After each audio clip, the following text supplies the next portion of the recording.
Hello, students. This is Ann Babson. I wanted to talk to you briefly about the necessity of writing an outline for an essay in college, and to show you an example of how one might go about generally getting organized for that. Obviously, the first and most important thing for you to notice is that I am telling you that you really need to have an outline of some kind. Not all outlines look the same. Not everybody organizes their thoughts in the same way. I don't care what your outline is organized like. I care that your paper is organized, but I'm not going to collect your outline. I'm never going to see your outline. But I'm going to imagine with you what it would be like if there was an outline that you and I we're talking about together in my office. So by the time you're watching this video, I know a couple of things that you already have. First, you have a thesis statement that I have approved. And that is going to be the anchor for your thesis paragraph. It would be my inclination in most cases to put your thesis statement at the end of an introduction. So I'm going to call the first paragraph a thesis paragraph. By this time you have decided what your proposal is, and you and I have discussed it. You also know what sources you are going to rely on.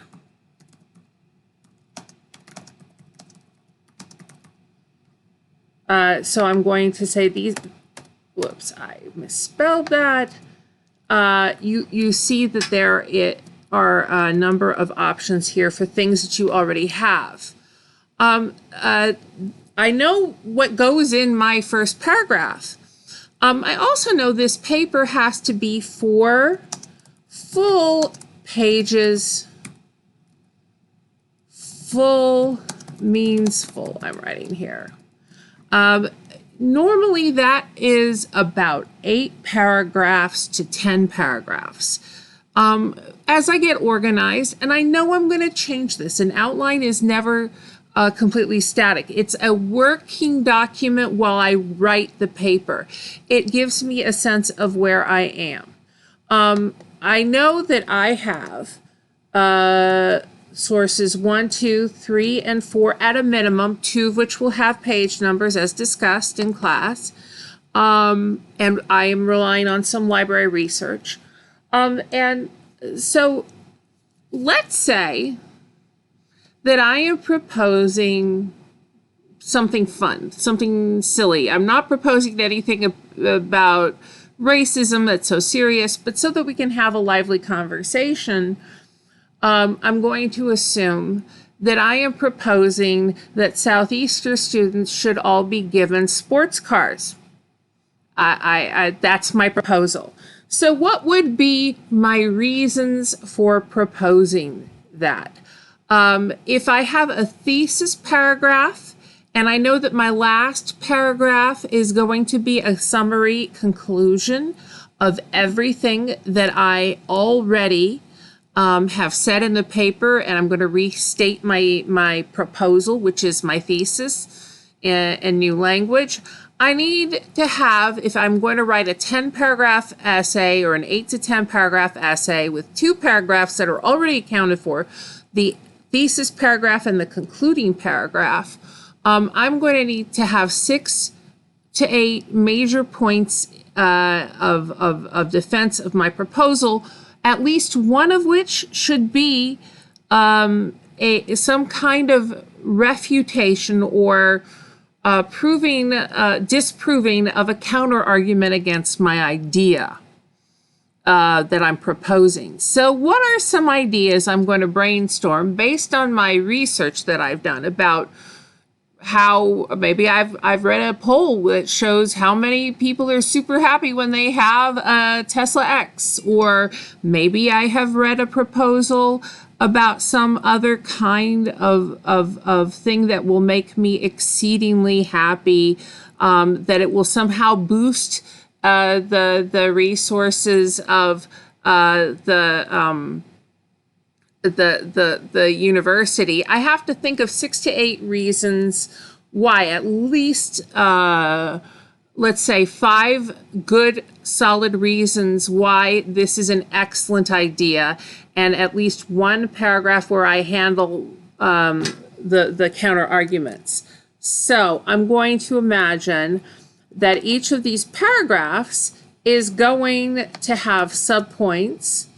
And so I need to have 6 main points. So I'm going to say point 1, point 2, point 3, point 4, point 5, point 6, and then I'm going to deal with a refutation of a counter argument, and then I'm going to have the concluding paragraph. Now I've got 9 paragraphs. Now I'm probably going to add something or change something, but I have an outline. Now obviously I haven't elucidated what these points are.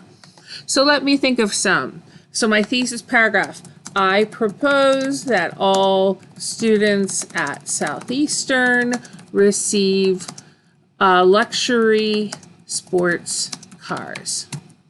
That's my proposal.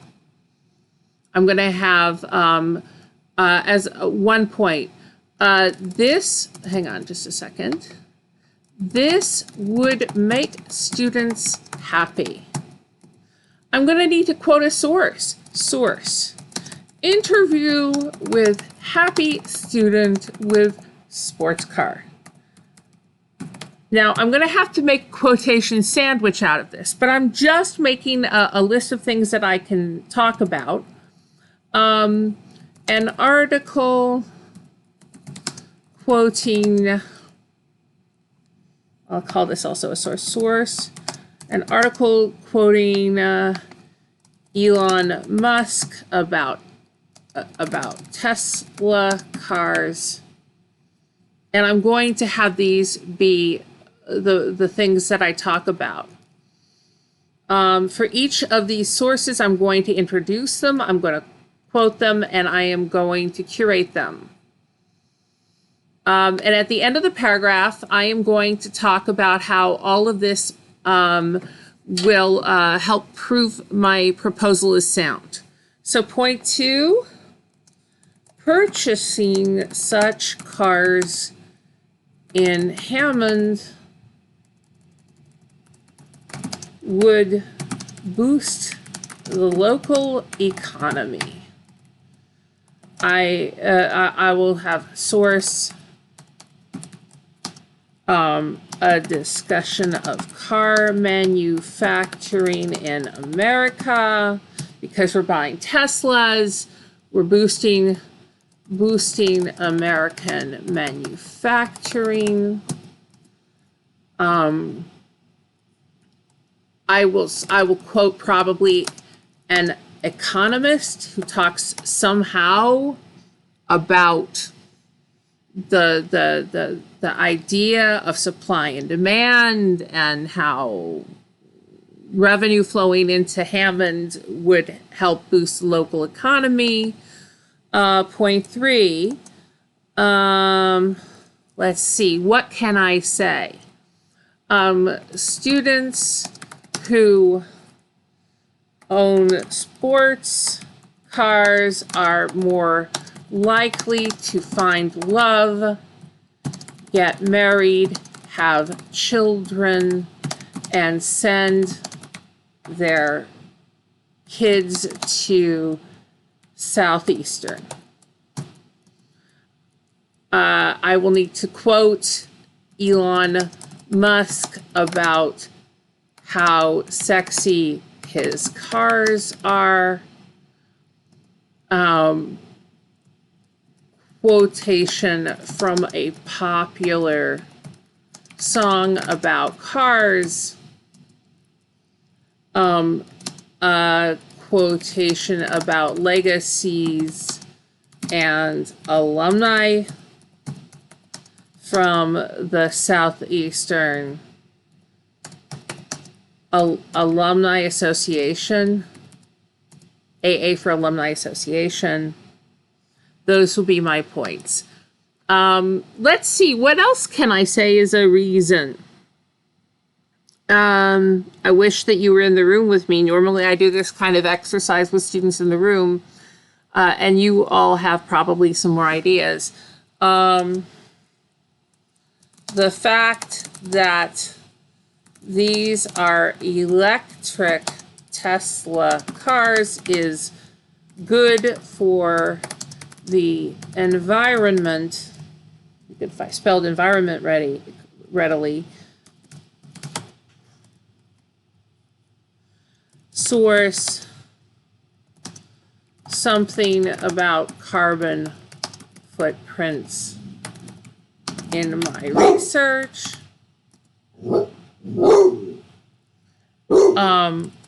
Sorry, my dog is doing work, scaring away people who want to take away Teslas from students, or maybe it's just the thunder. The other thing that we need then would be another source about global warming. What's another point? In any case, I think you see how this works. I'm giving the roughest of outlines to begin with. I tend to flesh out my outlines much later, where I put the specific citations and quotations in my outline so that I know exactly where I found a piece of information. My point to you largely is to have an outline and to organize it with a little bit of brainstorming if necessary, but to ultimately land on something that helps you imagine the paper like a game plan, rather than just trying to write a first draft without an organization. People tend to drift without an outline. You're free to organize an outline in a different way. I urge you to have some kind of outline. And if we can possibly get Teslas for faculty members, I'm totally down with this. Bye.